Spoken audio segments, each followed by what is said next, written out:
I don't want you guys to have any regrets. I want you to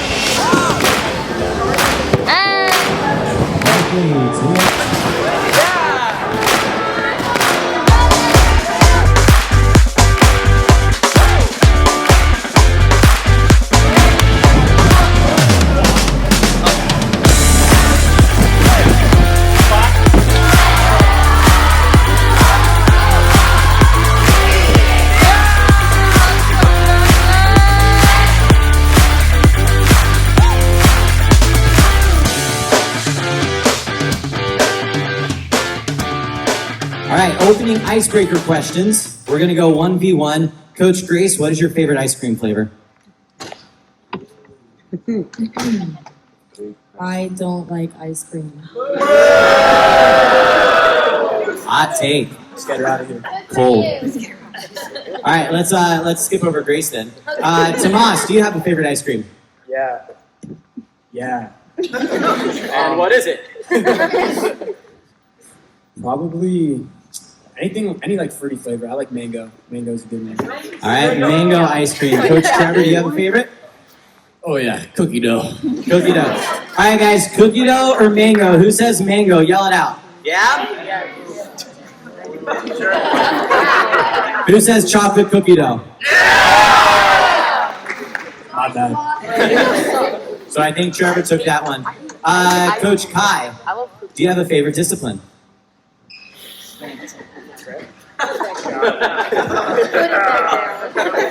Tumbling. Ooh, all right. Coach Jason, do you have a favorite discipline? I would have to go with trampoline. All right, guys, who likes trampoline and double mini and tumbling? I think we'll stick with that on that one. I am going to go back to Gracie for this one. Do you have a favorite pre-competition pump-up song? I do. It's In the Air Tonight, Phil Collins.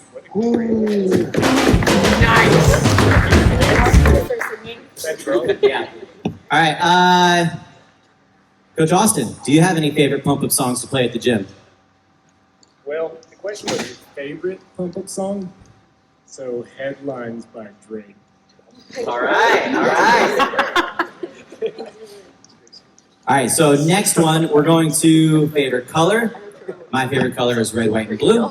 I don't know if that's obvious, but we're going to ask down the line. Fast one, lightning round. We'll start at the end. Coach Austin, favorite color. And if you guys also have the same favorite color, I want you to cheer. I want to know if we're identifying with these guys or not. So, Coach Austin. Blue. Okay. Blue. Yeah! Blue. Green. Black. Blue. Red, white, and blue. All right, so just a quick introduction again. I know that you guys already know these guys, but Kai Shaw here, world championship athlete. He was World Cup, I wrote these, so let me just read. World Cup medalist 1992, veteran coach, gym owner, leader within USA Gymnastics on all of our committees. Down the line, we have Gracie Harder. I wrote here, world champion medalist, Instagram star.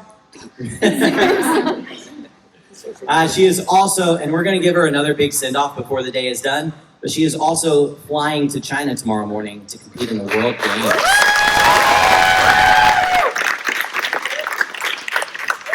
All right, I think over here, Jason Burnett has competed a time or two, so he's got a few medals in his pocket, from the Olympics to Worlds to Pan Ams, beyond. I think he's competing against the Martians and people from Saturn next, representing all of the world. Coach Austin, all the way down at the end of the line, USA coach, owns multiple clubs. He coaches multiple elite athletes, including several national champions. So a rock star of producing talent. We've got Trevor Harder there as well. Trevor Harder is a multiple-time Team USA athlete, world medalist, Pan American champion 22. And then Tomas Mink, who you guys all know and love, world champion on double mini, individual medalist, team gold medalist, huge social media influencer. So we've got some awesome wisdom for you guys today. We're going to start with Coach Kai.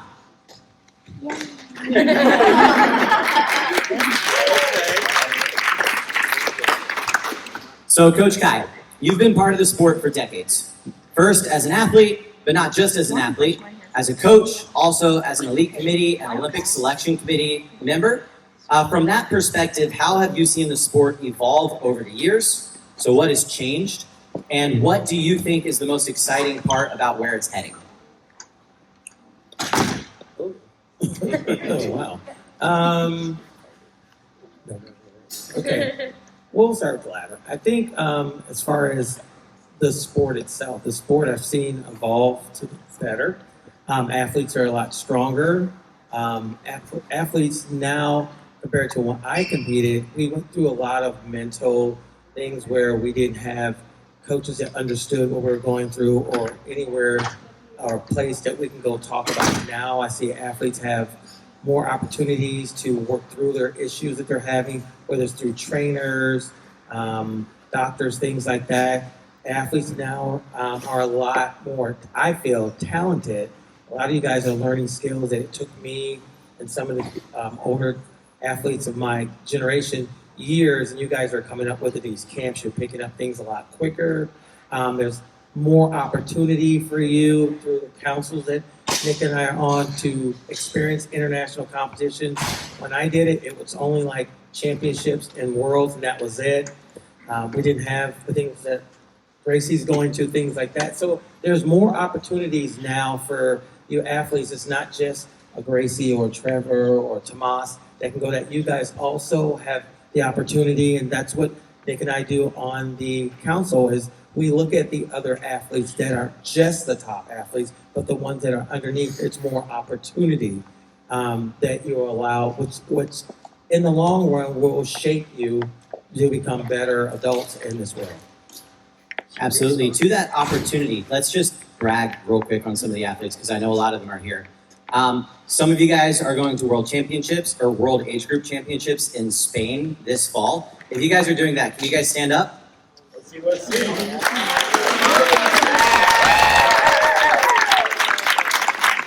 these are some of our Team USA athletes, but also among these athletes, stand up too if you guys made the Jumpstart or EDP team, which is like our junior national team. Yes, team.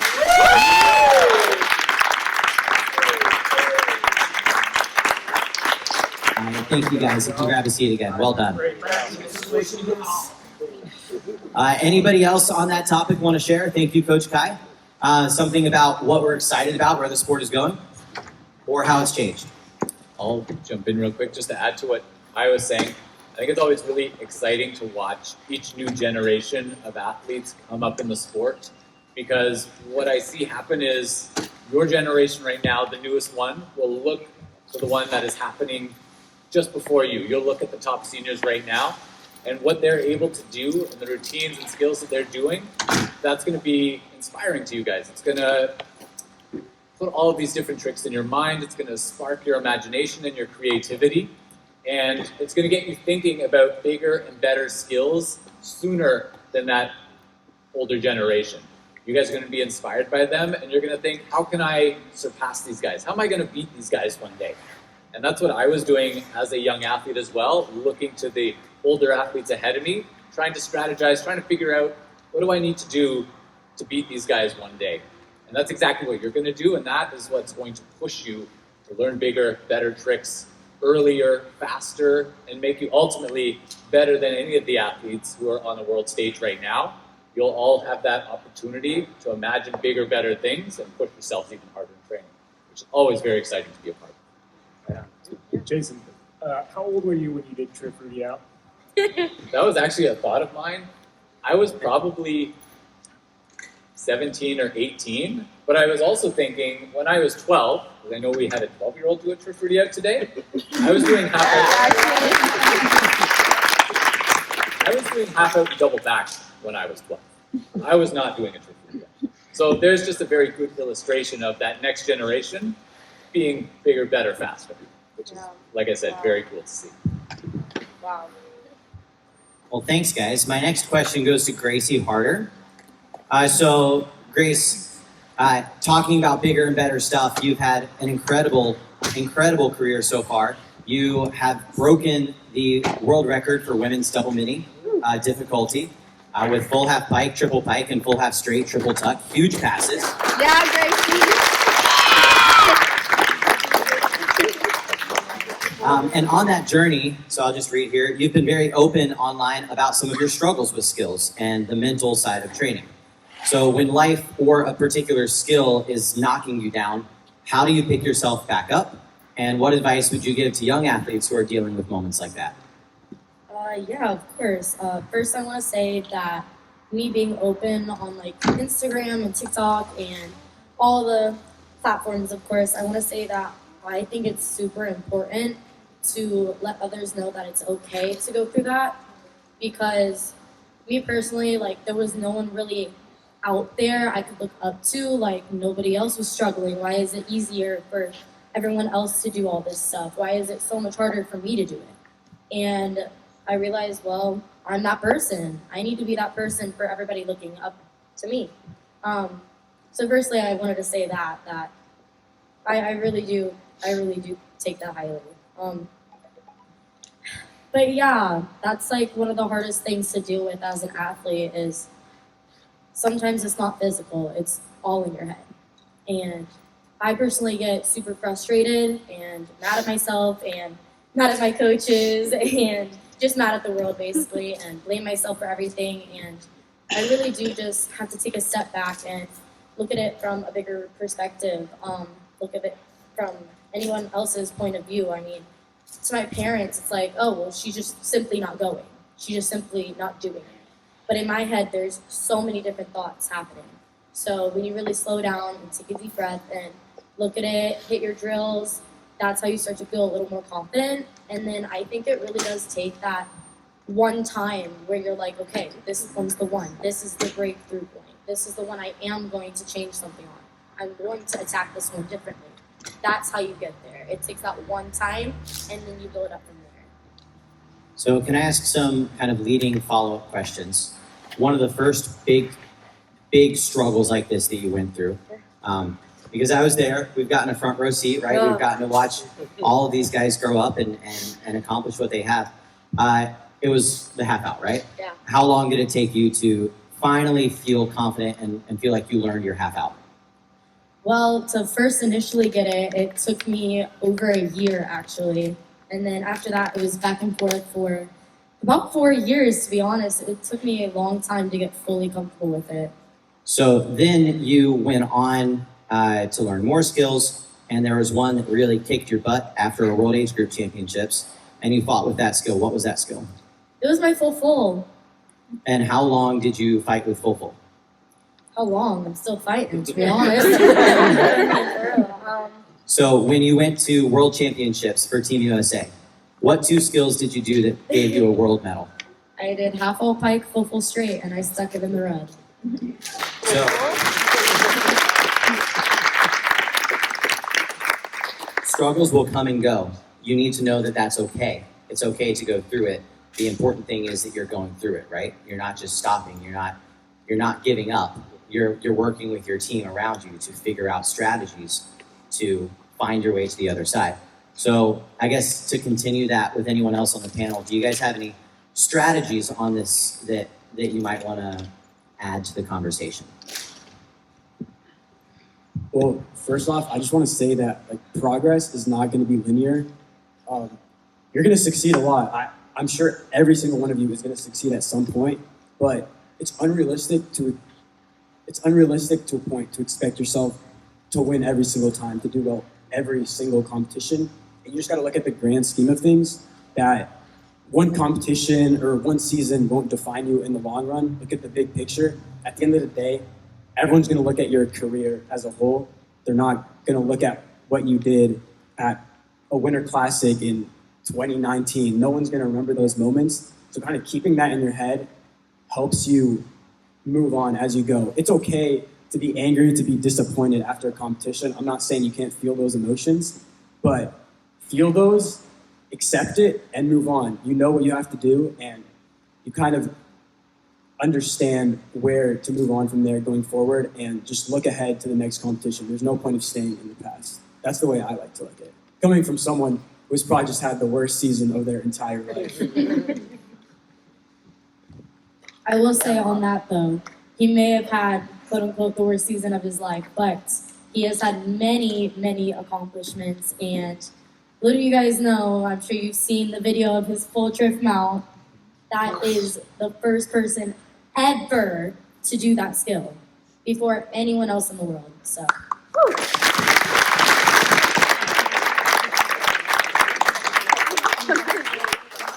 So that topic is a pretty good segue into my question for Jason. So Coach Jason, you've competed at the very highest level, including the Olympic Games. Looking back, what mindset or habits helped you handle what had to be enormous pressure as you were going into those events? And how can young athletes start to develop that same mental strength, that competition prep in their head, knowing that it's going to be okay? Sure.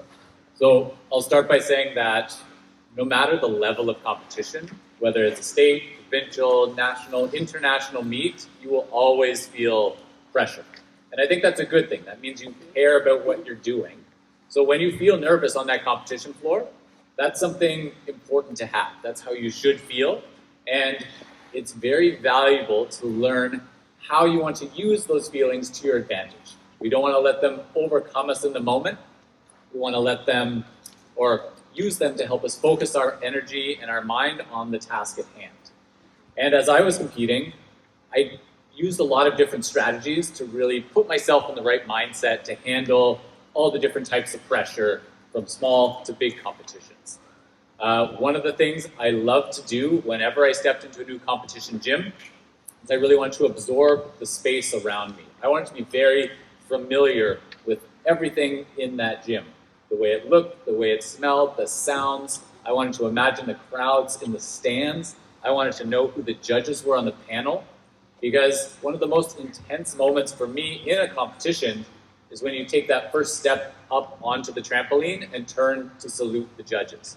In my mind, that's when your turn begins. The clock is on. People are waiting for you to go show them something amazing. That's an intense moment. I like to prepare for that by absorbing everything in the gym, imagining what that moment feels like, and getting used to the atmosphere in the gym was a really big part of that. Another strategy, or actually maybe I'll say another thing I struggled with first, was in competition, some of you may have experienced some negative thoughts or negative self-talk that sort of pops into your head. For me, the best example I could use is the what if question. What if I fall? What if I travel to the side? What if my routine doesn't go as planned? And I found when I was starting to have those sort of invasive thoughts in my brain, it would start me focusing on a negative aspect or a negative result, which is something we never want to think about when we're in a competition. We want to avoid that. We want to turn those negative thoughts into something positive and focus on positive actions we can take, positive things we can do. So the way I like to manage that negative self-talk that sometimes pops into our brain is reverse it, turn it into something positive. What if my first skill is the best skill I've ever done? What if it stays right in the box and sets me up perfectly for my second skill? What if all 10 tricks land in the box? We can take those negative what if statements and make them positive very quickly.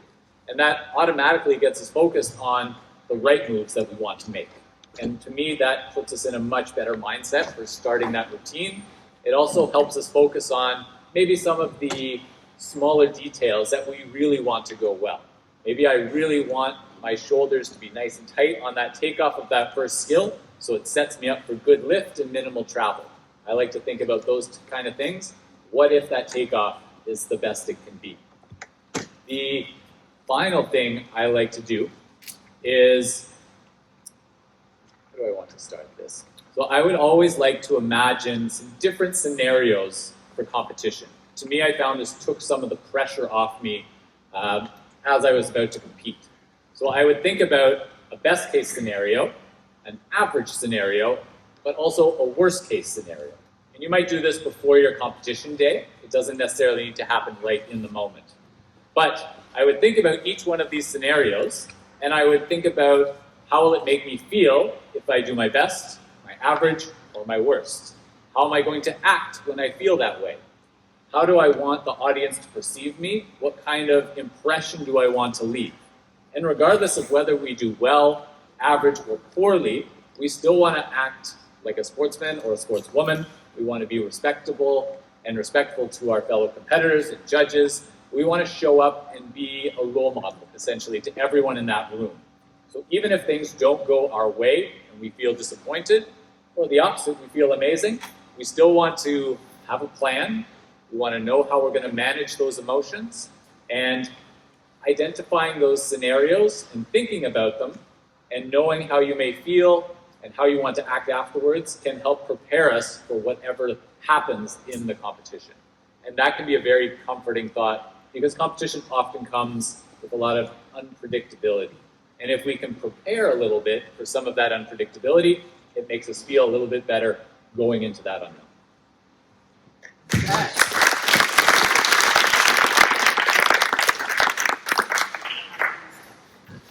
Thank you, Coach. Great tips.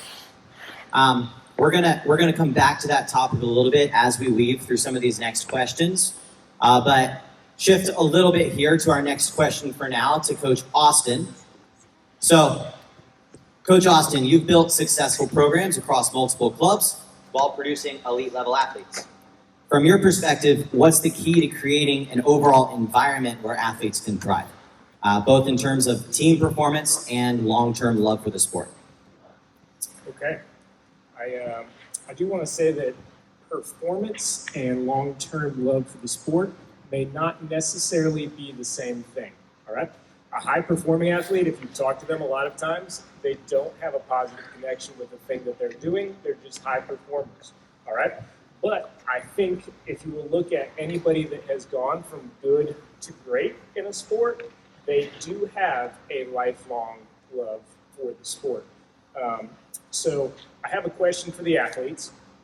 If you knew that you were 10 turns, 15 turns away from getting that new skill, how quickly would you get through those 10 or 15 turns? Really fast. You would take those turns, right? Even if you knew you were going to fall on those 10 or 15 turns, you would get through them in order to learn to apply the lessons to hitting that new flip, right? But when it comes to environments, the question was like, what's the key to creating an environment where athletes can thrive? Are you doing that for your teammates? Are you supporting them through the turns that don't go well? Are you supporting them through the struggles? Are you building your teammates up? Are they doing that for you? That is the key to environments where athletes can thrive, because we know that most of the turns we take are actually unsuccessful turns, right? Only that one or two turns where we hit big is the turns where we really feel accomplished, right? And so I call it like getting in the trenches with your teammates. You want to get in the trenches with your teammates, and you want to be constantly building them up and helping them create an environment. And they're going to help you too. So can you guys do that for me at this camp? All right. Can you guys help me create an environment where we can thrive together? Cool. All right. And then the second part of the question had to do with performance. So creating an environment where athletes can thrive, and performance and long-term love for the sport. So I think I use a term called competitive greatness. Has anybody heard that term before, competitive greatness? Any coaches heard competitive greatness? Okay. It means that you can be your best in the moment when your best is required of you. All right? And I think there's a moment, we do all this practice, but there's a moment at the World Games where you are going to salute, right? And it doesn't matter what you did before, it doesn't matter what you did after, your competitive greatness is going to be defined in that moment, right? And so how we prepare for that moment, some of what Jason talked about, all right, is how performance translates to our sport, right? So when we're in practice, fail as many times as we can to learn the lessons to get to competition. When we get to competition, performance looks like competitive greatness. Can Gracie be her best for that one moment, all right, where she's got to hit and translate everything she's learned to that spot? Yeah, she can. She can. She can. Yeah. Amen to that. Thank you, Coach. Anything that anyone else wants to add on the panel about like positive team environment, or maybe was there somebody on your team that was that to you? that you look back on and say, wow, you know, I wish maybe when I was part of my team, I could have done more for my team in this way. Any more thoughts on that team dynamic? I'll just chime in. I just wanted to share something that I was very fortunate to grow up with at my gym, which I think we have here today as well. One thing that my coach, who is Dave Ross, he's the Canadian Olympic coach, one thing he did in his gym was he would always take some of the new young athletes, and I'd be in this category now, I'd be a 12 or 13-year-old coming to the gym for the first time. He would take a small group of them, and he would have them train once or twice a week with the senior athletes, like the best that he had. And the reason he did that is because he wanted to inspire those young athletes to look up to the older athletes who were doing all the big tricks. And I remember that was such a huge benefit to me because I got to really understand what an athlete is capable of on a trampoline. Not just how a big skill should look, but also what does a perfect back tuck look like. I saw that a couple times a week from the best athletes at Skyriders, and that helped me imagine what my skills should look like and what I should be striving for in the gym. And Skyriders was a very special place with some very high-level athletes. Not every gym is that fortunate, but that is the kind of environment that we have here in this training camp today and this weekend. We have some new athletes, we have some older athletes, we have all different skill levels, and it's really, really valuable, regardless of what your level or what level you're at, to look up to some person in here. Find something that another person is doing that you like, whether it's their style, their form, their cool new trick, and watch them do it so that it inspires your imagination about what you can pursue and what you can do one day. And that will just help you strive and set your goals in the best way possible to start achieving really cool things on the trampoline. All right, thank you guys. Into our next one. This question is for Coach Trevor. So, Coach Trevor, you've gotten to compete around the world many times over now. Can you tell us maybe about the very first time you stepped out onto the competition floor wearing Team USA, or one of your favorite moments? And so how did that moment feel, and what keeps driving you to continue competing at the highest level? The first time I competed was in Sofia, Bulgaria, and honestly, it was probably the most nervous I've ever felt stepping onto a competition floor. But there was a small part of me that was thinking that you've made it. I was competing at plenty national meets and was way more nervous than I was there than at international comps, because once you're there, that's it. That's the top of the sport, international comps. So there was a sense of relaxation when I was out there as well. So even though I was nervous, I was able to calm myself down about thinking that. And it's almost like a rush, like a dopamine rush when you're out there. It's addictive. You want more. And just going to an international comp like that, you just want to keep going, because it's just the most fun competition you could ever go to. Not just for the competing aspects of it, but just the atmosphere. Team USA as a whole is the most supportive team you could be on. And our team back home now, we strive to be that motivated for our other teammates. Yeah, well said. At 2022 Pan Ams, what medal did you win? Gold on double mini. Still one of my favorite competitions. So what did you feel? Because like this is the dream, right? You represent your country internationally. You win a medal. Your national anthem plays. Describe a little bit of that feeling. What was going through your head, or tell us about that. It was surreal. A lot of emotions are in play when that happened, because at that point it is so much is happening. It's hard to explain what emotion exactly I was feeling, other than all of them, all the good ones, of course. But no, one of my favorite pictures is me standing on that podium in front of the United States flag, hand on the chest, listening to the national anthem, and it is probably one of my favorite moments in my career.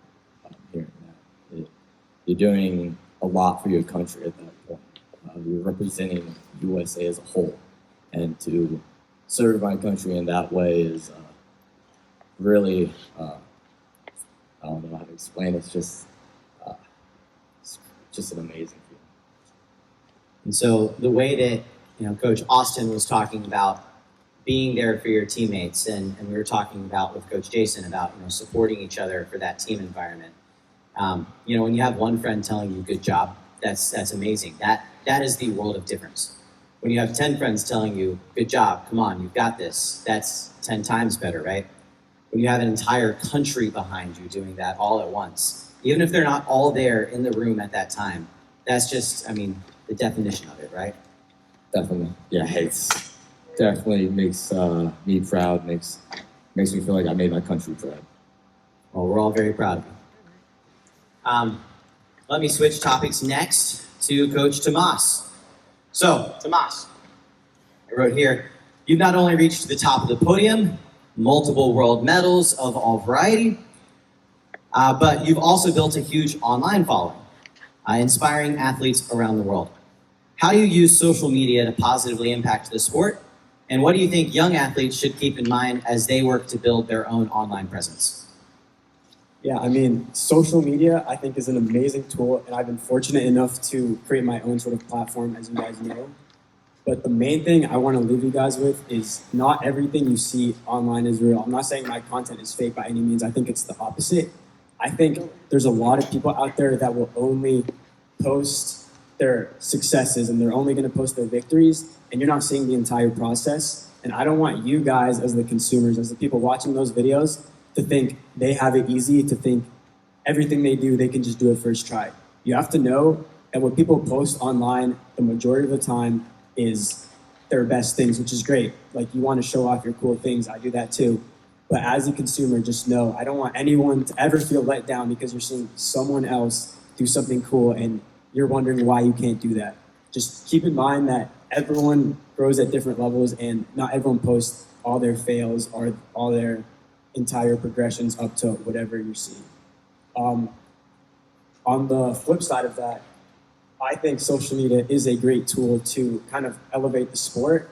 Back then, kind of going back to the first question, there wasn't really people online posting what skills they were doing, and on the flip side, today, not everyone, a good amount of people are posting what they're doing, and other kids, younger kids, are seeing that, and they want to be just like them, which is why the sport is progressing as fast as it is right now, which is amazing. And I think it's only going to progress even faster as we go on from this moment, which is amazing. I think social media is at its peak when people are watching and being inspired by what they're seeing.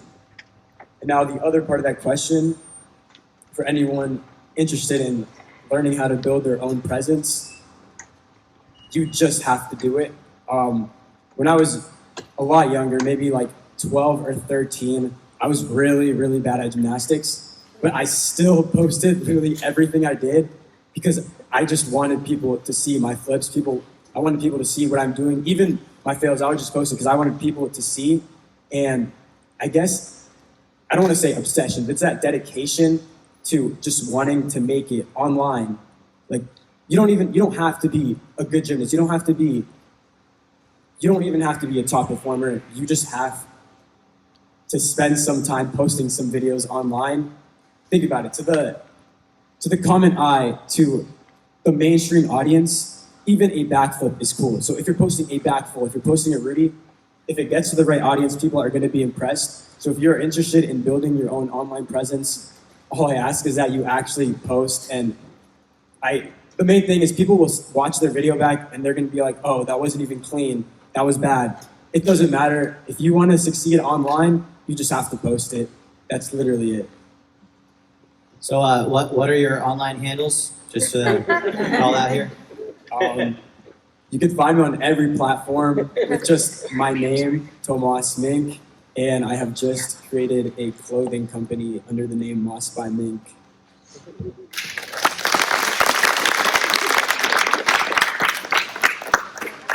So to add to Tomas's answer, I want to do another brag and another shout out for Tomas and for Gracie and for Trevor. Team USA Double Mini, and there are many more people who need a shout out here who aren't here for this, right? But Team USA Double Mini has really elevated their game and elevated the game for Double Mini around the world. And I think a big part of that is what these guys are doing on social media, because more and more often they're able to watch each other. And like Coach Jason said, they're able to imagine what could be next. They're able to see the best athletes in the world, and because they're posting all the time, they're able to encourage each other through it. And through those posts too, they've multiplied the amount of people who are out there cheering for them. So more and more often they feel all of that. But I mean, they've helped Team USA Double Mini grow from, I mean, we had like 7 athletes competing at national championships barely a decade ago. And now we've got dozens upon dozens of athletes who any of them could go to world championships and have an amazing time. So they have been a big part of raising the bar for Team USA with their training, their leadership, and their Instagram posting. So good job to you guys.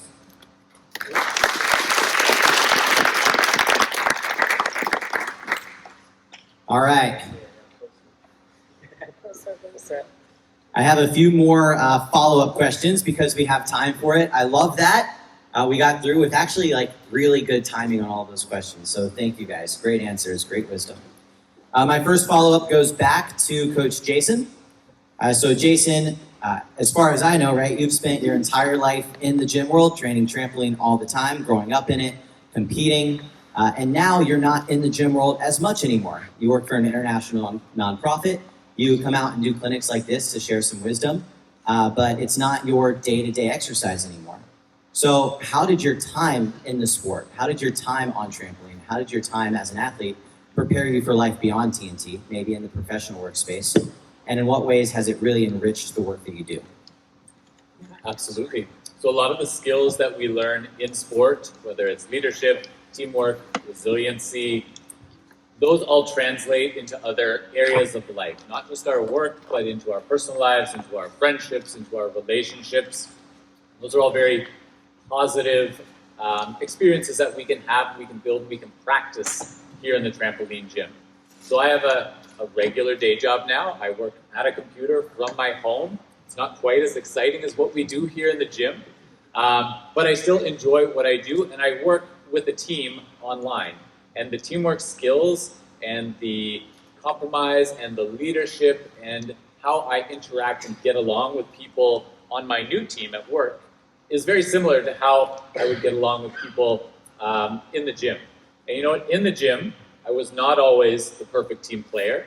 I had my moments where I was selfish or I was stubborn, and I got to learn from those experiences and learn what not to do in new workplaces or in new relationships. So I think it's really, really important to try and be as positive of a person in here and to communicate with your team members and your coaches and to build those relationships, but also to reflect on how you do that and think about, did you do a good job? Did you do an average job? Did you do a poor job?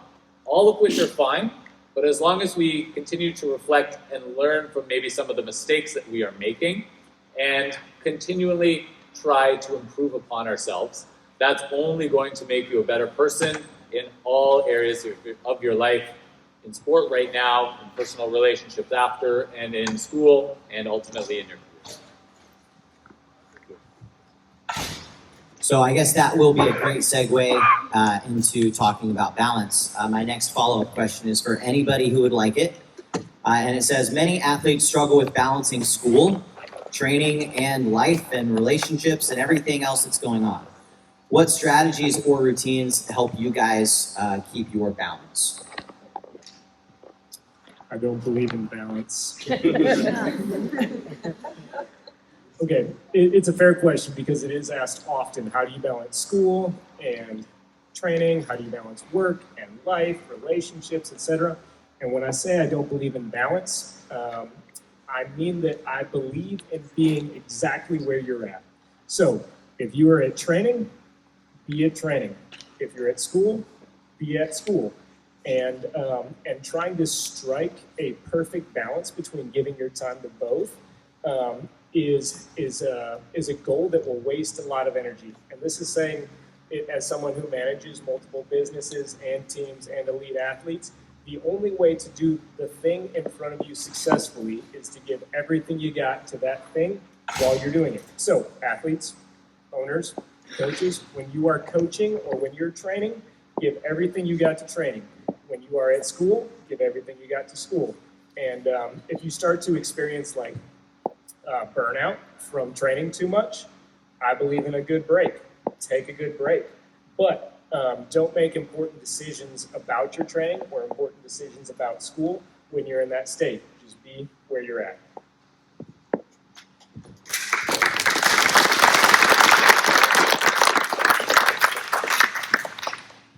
So I guess this next question leads to a little bit of burnout. Several times I've seen athletes work really hard to chase a big goal, sometimes for years, only to feel a little bit of an unexpected sense of letdown when they finally achieve it. Like a dog that finally caught up to its tail and now it doesn't know what to do because it's been chasing its tail for so long. So what advice do you have for athletes who find themselves on their roller coaster? They're kind of at a low point right now, motivation-wise or just energy-wise. They know that they still love it, but they're trying to find maybe their next chapter. I don't know, any thoughts on that topic? I have a thought. This won't be a short-term solution. It's a long-term one that you guys can work on throughout your career as trampoline athletes. I'll start by saying as a trampoline athlete, I put probably 99% of my focus on that one thing during my career. And that did lead me to success and made me feel good. But also when I was having challenging times, or when I had a poor competition, I didn't feel so great about myself. And because I put all my energy into one thing, when I was feeling bad, I didn't really have much else around me to help make myself feel good. So what I'd like to encourage everyone to do is we have school, we have friendships, we have hobbies, we have other things we like to do. Don't neglect those just for your sport. Sport's always going to be there, and sorry, but I do believe in a bit of balance, and I think this is where it can come in, right? We can't just put all of our eggs in a single basket. I want you guys to have lives outside of this gym and outside of this sport, and I want you to have passions that you're excited about outside of the gym. Because that way, when things aren't going so great here, you have something else to look forward to make yourself feel good. Whether that's just a great friendship outside of the gym, a hobby, a class in school, or a project you're working on. Those are all phenomenal things to have in addition to your life here in the gym. And I don't think they take away from what you guys do here. I think it only makes it better.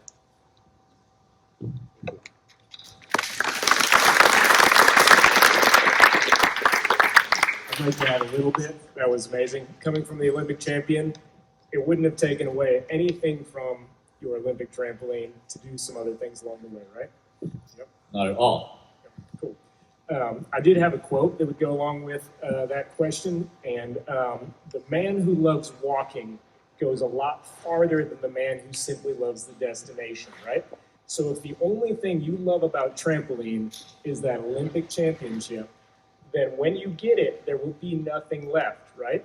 So as you are training this sport, as you're tumbling, as you're bouncing, take some time and love the journey, love the process. Take time to enjoy the sport so that when you finally hit the peak of where you're at, because we all will have a peak, but when you hit that, you will still continue to love what you are doing from thereafter. Awesome. Thank you, guys.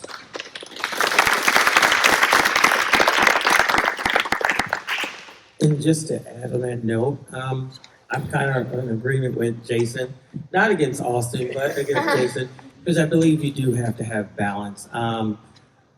For the most part, all you guys know that we're all gymnastic coaches, correct? Tumbling coaches. Okay. I'm probably the only ones up here that has, besides Jason, has another full-time job. Can anybody guess what it is? Nope. Anyone else? Nope. Nope. I'm a lieutenant police officer, so I go to the extreme of working with kids.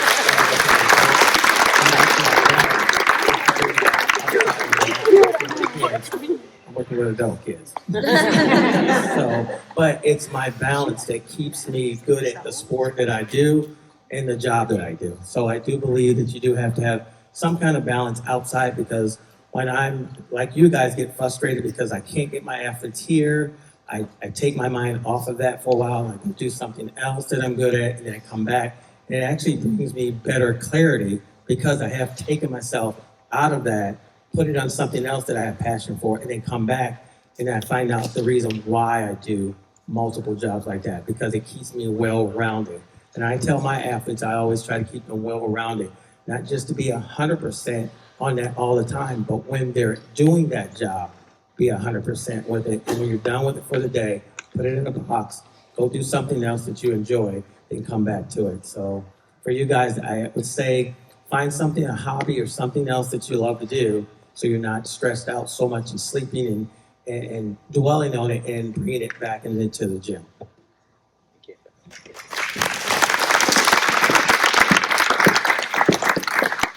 So awesome discussion. Thank you guys all so much. We have one more fast follow-up question for everyone. And this is going to be just a quick 20 or 30 second follow-up. If you want to go a little longer, we will hang out and go a little bit longer. But this last one is for everybody. And then we will call it a day and start with our next sessions for training, for physical training. So the last question is this.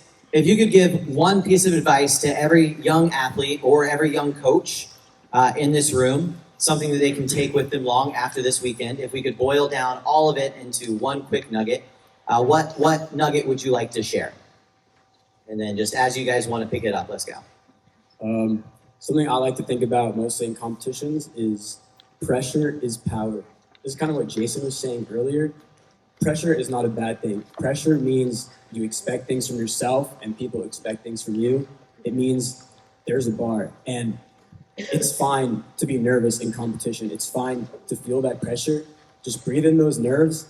And the reason that you have pressure is because you're amazing. It's because people know you're going to do amazing. So just know that, keep that in your mind, keep that in the back of your head, and show them what you can do. Show them what they're expecting of you, because you are that good.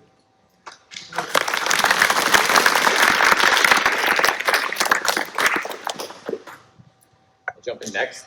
I was always a big fan of passion in the sport. I loved jumping on a trampoline and doing all the flips, so I'll tell you guys the same, is love what you do.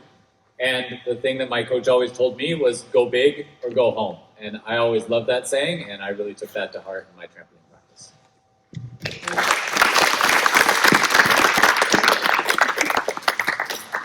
I guess I'll go. There's two parts to this for me. One is the quote I pretty much train by, and it is, if you train hard, winning is easy. And if you train easy, winning is hard.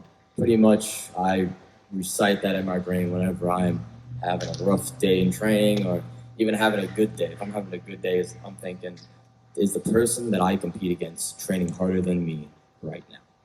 I want to train harder than the person next to me, the person in the next gym, and the next person and next competition. I want to beat that person. That is my number one goal. And it's always good to have goals. Of course, winning isn't everything, but it's a big part of it. And the second part is, I have won a lot of competitions. I have lost probably a lot more.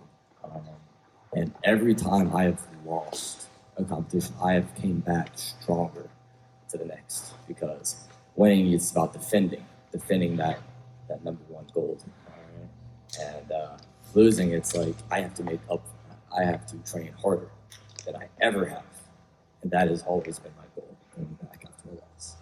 So don't let a loss discourage you, but let it drive you. Let it encourage you to be the best you can possibly be.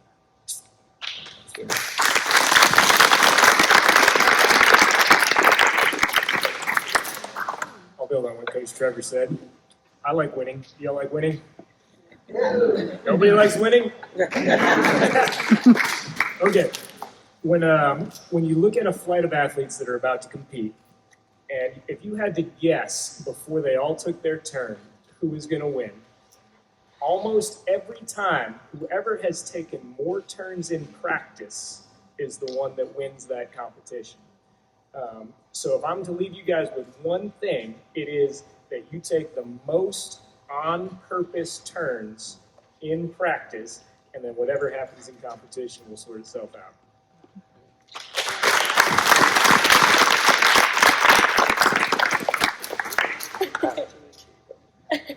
Okay. First, I want to say embrace the struggle. So many times we act like, oh yeah, so when I'm struggling with it, whatever, move on to the next thing. No, embrace it, deal with it. It's the fact that you're dealing with it in your own way. Walking away and giving up is going to get you nowhere. So I like to say, discipline determines how strong your discipline is, how many turns it takes you to do it. Take those turns. If it takes you 20 turns to do something that's easy, take the 20 turns, get it done. You're going to walk away feeling so much better, leaving the gym knowing you put in the work for it. I also want to say that a little piggyback off of kind of being the underdog. I feel like I've kind of been the underdog with the past few seasons coming up second. It does really affect you when you get that close and then you're just under. You're second every single time. And to me, it really felt like there was no way I was going to get this World Game spot. I was injured with my ankle. I had a concussion that set me back for months. I had small little injuries, and then I even got sick during the competition. That was my last shot. And I told Nick, I said, I don't think I can do it. In the trainings leading up, I was like, I can't do it. I fell at Winter Classic. There's only 2 opportunities, and I only have 1 more. And going into that competition, something clicked. I came back, I put my butt in the gym, I hit passes every single day, passes I've never done in my life, every single day, consistently, and I did not give up. And that's where my discipline came in. And I ended up walking away. I hit all my passes. I'm going to World Games now because of it. And I think that's just such a testimony. It's such a testament. Like, when you work so hard for something and you come up short, that's not the end. That's the beginning of your underdog story.